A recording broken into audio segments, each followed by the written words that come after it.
तो और दोस्तों, क्या हाल चाल है यार। तो सबसे पहले तो थैंक यू, आप लोग इतना सपोर्ट करते हो। मैं अप्रिशिएट करना हमेशा भूल जाता हूँ वीडियो में। तो जो मेरे रेगुलर व्यूअर्स हैं, थैंक यू सो मच।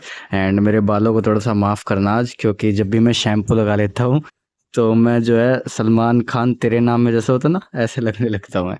तो चलो खैर, मतलब मैं अपने आप को सलमान खान से कंपेयर नहीं कर रहा। मैं जस्ट एक फैक्ट बता रहा हूँ कि मेरे बाल भी ऐसे गिर जाते हैं बिल्कुल। खैर चलो, तो आज की वीडियो का टॉपिक है, बड़ा मज़ेदार है यार। देखो आज की वीडियो ना, मतलब रिलीजन पे बनाई थी मैंने। मतलब रिलीजन की क्या दशा है अपने देश के अंदर, बड़ा बुरा हाल हो रखा है ना। मतलब चारों तरफ कहीं दंगे हो रहे हैं, कभी लड़ाई झगड़े हो रहे हैं, कोई मारा जा रहा है, सब रिलीजन के नाम पे। कभी आपने सुना है कि चाइना के अंदर, जापान के अंदर किसी ने हिंदुत्व के नाम पे किसी को मार दिया? और प्रॉब्लम पता है क्या है? हिपोक्रेसी सबसे बड़ी प्रॉब्लम है। जो मेरे को गुस्सा आता है ना जिस चीज पे, वो गुस्सा मेरे को इस चीज पे आता है कि हम अपने आप को धार्मिक बोलते हैं और फिर उसी धार्मिकता पे एक दूसरे को काटते मारते हैं। मतलब ये क्या है? मतलब मेरे को तो सच्ची में मेरे को ये चीज समझ ही नहीं आती। मतलब मैं आप लोगों से, अगर आप लोग इतने समझदार हो, अगर आप इस रिलीजन वगैरह में हो, मैं आपसे पूछना चाहती हूँ, क्योंकि मैं तो देखो एथिस्ट हो चुका हूँ। मैं तो इन चीजों में मानता नहीं है, किसी भी चीज में। तो मेरा सिर्फ क्वेश्चन ये है कि आप मेरे को ये बताओ कि ये क्या है? मतलब धार्मिकता है, नहीं है? धार्मिकता होने के बाद क्यों मारा काटा जा रहा है? ये हिंदुत्व से नहीं है, सिर्फ मुसलमानों से भी है ये। और अब मेरे को बड़ा, मेरे पे हमेशा बायसनेस का जो है ठप्पा लगता है मेरे ऊपर। हमेशा जो है मेरे ऊपर ठप्पा लगता है कि यार मैं बायस्ड हूँ, हमेशा हिंदू विरोधी वीडियोस बनाता हूँ। अरे भाई, मैं हिंदू विरोधी वीडियोस इसलिए बनाता हूँ, मैं हिंदू विरोधी नहीं बनाता। मैं हिंदू में जो पाखंडी है ना, मैं उन पे वीडियोस बनाता हूँ। एंड वो ज़्यादातर मैं इसलिए बनाता हूँ क्योंकि जो है, मैं हिंदुत्व में बड़ा हुआ हूँ यार। मतलब मैं हिंदू धर्म को पालन करते करते बड़ा हुआ हूँ। बहुत सारे मंत्र मेरे को याद है, मैंने एक वीडियो में बताया था। मतलब मैं हनुमान चालीसा रट रखी है मैंने, 3 बार, दो बार पढ़ता था मैं डेली, एक सुबह एक शाम को। पूरी याद है मेरे को, मंत्र याद है मेरे को। नवरात्रि के व्रत रखता था मैं, शिवरात्रि के रखता था। बहुत धीरे धीरे जो है मैं अपना इन चीज़ों से, पाखंड से उठ उठ के 3-4 साल लग गए मेरे को जो है अब पूरी फिलोसफी की टॉप स्टेज पे आने में। अभी भी बहुत वक्त है जाने को, बट समझ नहीं आ रहा सिस्टम की क्या है। लोगों को क्यों नहीं समझ आ रही है बात? मतलब रिलीजन के नाम पे लड़ना, दंगे करना, अपने आप को फिर धार्मिक बताना, कहना कि मेरी किताबों में ये लिखा हुआ है।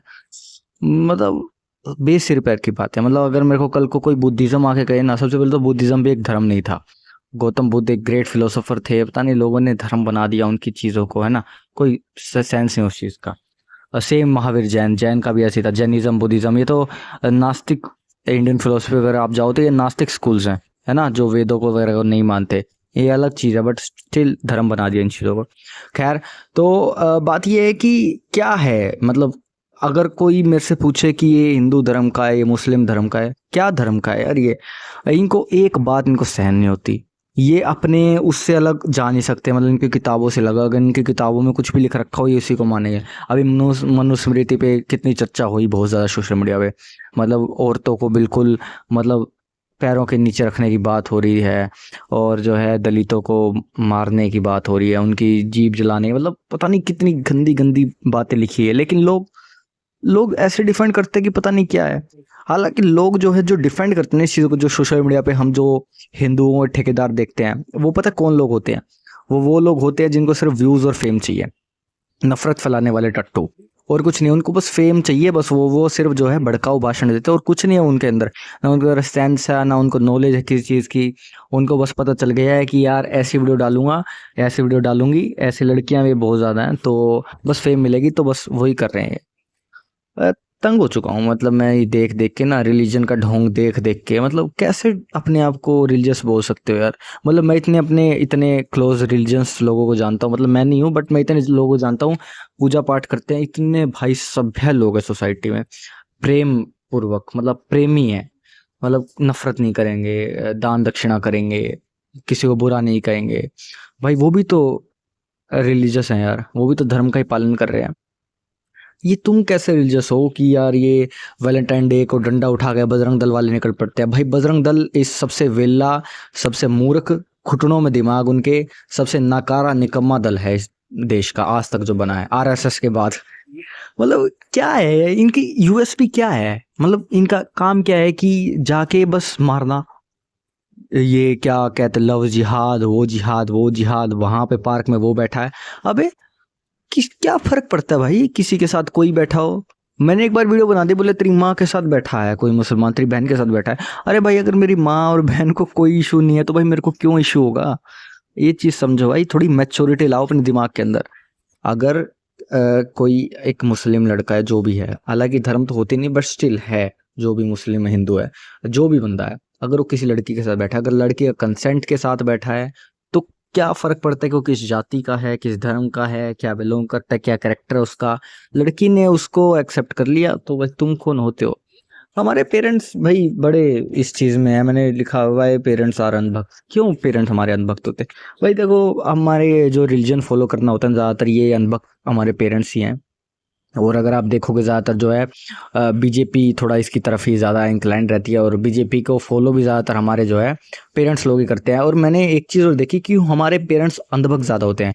मतलब मैं इतने लोगों को जानता हूँ, इतने लोगों को जानता हूँ जो कि मतलब 40-50 से ऊपर के हैं, सारे इतने ज़्यादा अंधभक्त है भाई बीजेपी की, मतलब कट्टरता करते हैं वो, कि मोदी तो ये है, मोदी ग्रेट है। पता है मैं, मेरे को ऐसा क्यों लगा कि ऐसा क्यों करते हैं वो, जैसे कि मेरे फादर हो गए, और भी मैं इतने लोगों को जानता हूँ, इतने लोगों को जानता हूँ, कोई भी मेरे को ये नहीं कहता दिखता कि यार बीजेपी चोर है, मोदी चोर है। चोर तो कांग्रेस भी है, वो फर्क नहीं पड़ता, लेकिन वो ऐसा वो झूठी तारीफ करते हैं ना कि मोदी ने ये कर दिया वो कर दिया। तो मैं उसकी बताता हूँ कि ऐसा क्यों होता है। देखो मैं बताऊँ आप लोगों को, ये जो हमारी ओल्ड जनरेशन है ना, ये देखती है दो चीजें, गोदी मीडिया और फेसबुक। बस यही है सारी जड़। गोदी मीडिया पे आप लोगों को पता ही है, वो सारी बीजेपी की करती हैं, बस बीजेपी के साथ ही है, वो बीजेपी की झोली में पड़ी है। और उन्होंने जो है हमारे पेरेंट्स का ब्रेन वॉश कर दिया। अभी हमारे पेरेंट्स का ब्रेन वॉश करना बहुत ईजी है, क्यों? क्योंकि साइंटिफिक टेम्परामेंट की कमी है, ज्ञान की थोड़ी, मतलब ज्ञान एक एक अलग ज्ञान, फिलोसफी का ज्ञान नहीं है उनके अंदर। ठीक है, हाँ ठीक है, उन्होंने लाइफ देखी है, बड़े हुए हैं, काम किया उन्होंने, that is a different thing. Business किया, जो भी है, that is a different thing. तो जो फिलोसफी की नॉलेज होती है ना, साइकोलॉजी की नॉलेज होती है कि क्या चीज़ सही है, क्या चीज़ मतलब ये न्यूज़ वाले जो झूठ फैला रहे हैं, ये चीज़ें फैक्ट चेक हो गया, ये चीज़ें नहीं पता उन लोगों को। जैसे कि अगर किसी ने बोल दिया कि जो है मोदी का जो डंका है, पूरे विश्व गुरु है हमारा, तो वो मान लेंगे उस चीज़ को, क्योंकि उनको प्राउड फील होगा, उनको लगेगा वाह मोदी ने क्या। लेकिन जब वो ग्राउंड रियलिटी देखेंगे, जब उनको पता चलेगा ऐसा कुछ भी नहीं, हमारी बेइज्जती हो रखी है।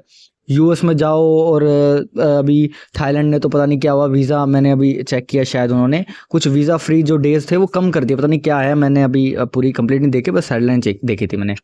मतलब बहुत सारे हमारी बेइज्जती हुई पड़ी है सभी जगह, पूरे देशों में। हम पता नहीं अपने आप को क्या समझ रहे हैं इस चीज़ को। तो वही बात होगी, एफबी पे भी है, एफबी खोलते ही वो आ जाता है कि एक वो एआई जनरेटेड वॉइस आ जाती है कि मोदी ने ये कर दिया, मोदी ने वो कर दिया, हम विश्व गुरु हैं, ये रील आते ही बस उनको लगता है क्या बात है। वो इंस्टा पे नहीं है, इंस्टा पे मिलता है रियलिटी चेक। इंस्टा पे जैसे ही बंदा आ जाता है तो उसको रियलिटी चेक मिल जाता है, हाँ ये रियलिटी है। अब इंस्टा पे है नहीं हमारे पेरेंट्स वगैरह। और वही बात है, देखो एल्गोरिथम ऐसे ही वर्क करते हैं, यूट्यूब पे देखते हैं वो, यूट्यूब, गोदी मीडिया, एफपी, जो वो देखते हैं बस एल्गोरिथम वो सेट कर देता है, बस उनको उसी टाइप का कंटेंट मिलता है। बस यही सिस्टम रह गया, हमारे पेरेंट्स अंधभक्त हो गए हैं। और जब तक और ये ज़्यादा नहीं रहेगा, मैं हमेशा एक बात कहता हूँ, जो बीजेपी वगैरह है ना, ये ज़्यादा पार्टी नहीं रहेगी, मतलब ज़्यादा दिन नहीं रहेगी। हाँ कांग्रेस की तरह बोलबाला जरूर आएगा, अभी पंजाब में भी सरकार आएगी, जैसे किसी ने सोचा था कि दिल्ली में सरकार आ जाएगी, किसने सोचा था पश्चिम बंगाल में सरकार आ जाएगी, आ गई। राजस्थान में किसने सोचा था, आ गई बिल्कुल। ऐसे ही पंजाब में भी आएगी, बिल्कुल आएगी, मैं 100% श्योर हूँ, आम आदमी पार्टी को बिल्कुल कोने में लाएगी। लेकिन ये मतलब ऐसा होगा कि बीजेपी का बोलबाला होगा आने वाले कुछ 5-10 सालों में, लेकिन ज़्यादा नहीं, 5-10 सालों में ऐसे नीचे गिरेगी, मतलब ये विश्वास है मेरा। हालांकि मैं मैनिफेस्ट नहीं कर रही थी, मेरे को कोई फर्क नहीं पड़ता कांग्रेस बीजेपी क्या है, सारे चोर हैं, मेरी तरफ से तो कोई अच्छा काम नहीं कर रहा यार। ठीक है, बीजेपी वाले बिल्कुल अच्छा काम नहीं कर रहे, मतलब धर्म की राजनीति करते हैं, है ना, ये चीज़ मेरे को तो पसंद नहीं है। खैर, तो मतलब पूरी नीचे आ जाएगी। जैसे कांग्रेस का एक टाइम पे बोलबाला था ना, वो भी तानाशाही करते थे, ऐसे ही बीजेपी भी तानाशाही कर रही है। क्रिएटर्स की आवाज़ दबाना हो गया, रेशनल क्रिएटर्स जो यूट्यूब इंस्टा पे वीडियोस डालते हैं, उनके वीडियोस को टेक डाउन करना, बहुत सारी चीज़ें ऐसी हैं। बस ये तो चल ही रहा है समाज के अंदर, तो एक ख़त्म हो जाए एक टाइम में। ये सारा रिलीजन का ही है, धर्म की राजनीति करना, एंड और हमारे पेरेंट्स का भी जो है वो इसलिए नहीं निखर पाते, इस चीज़ से नहीं, इसलिए नहीं निकल पाते क्योंकि इंटेलिजेंस का एक दायरा होता है। मैंने हमेशा एक बात बताई, अगर ये थर्मोस है यहाँ पे, तो ये 1 लीटर की है, तो इसका 1 लीटर तक की इसकी लिमिट है। अगर इसके ऊपर आप ज़्यादा डालने की कोशिश करेंगे, एक बूंद भी डालेंगे तो वो छलक जाएगी, निकल जाएगी वो। हर एक हमारे दिमाग की भी एक लिमिट होती है, हमारे दिमाग की लिमिट सेट है। अगर आपके अंदर इतनी नॉलेज आ सकती है तो इतनी ही नॉलेज ही आएगी। वो लिमिट जो है बढ़ाने के लिए आपको धीरे धीरे जो है उसको एक्सपेंड करना पड़ेगा। जैसे मिट्टी का घड़ा होता है ना, धीरे धीरे एक्सपेंड करते हैं उसको। और हमारे पेरेंट्स की वो एक्सपेंशन क्षमता खत्म हो चुकी है। वो एक्सपेंशन जो है बचपन में होती है, मतलब कि या यूथ होता है ना, वो धीरे पढ़ता है, कॉलेजेस में जाता है। अभी हमारे पेरेंट्स जो है बड़े हो गए, उनको वो एक्सपेंशन नहीं हो सकता, तो वो अंधभक्ति रहेंगे। इसलिए जो है मैं उनको कभी बुरा नहीं कहता इतना, क्योंकि हैं तो हैं, अभी क्या कर सकते हैं। ठीक है, तो मेरा तो देखो रिलीजन को लेके मेरा यही टेक था। एंड ठीक है यार, चलो और आने वाली वीडियो तो और अच्छी होती रहेंगी। धीरे धीरे जो है हम ये वीडियोस भी डालते रहेंगे कि क्या हमारे साइड्स रहते हैं। तब तक के लिए सोचते रहो खुदा फिलॉसफी दुनिया में। Bye bye, take care, thanks for watching.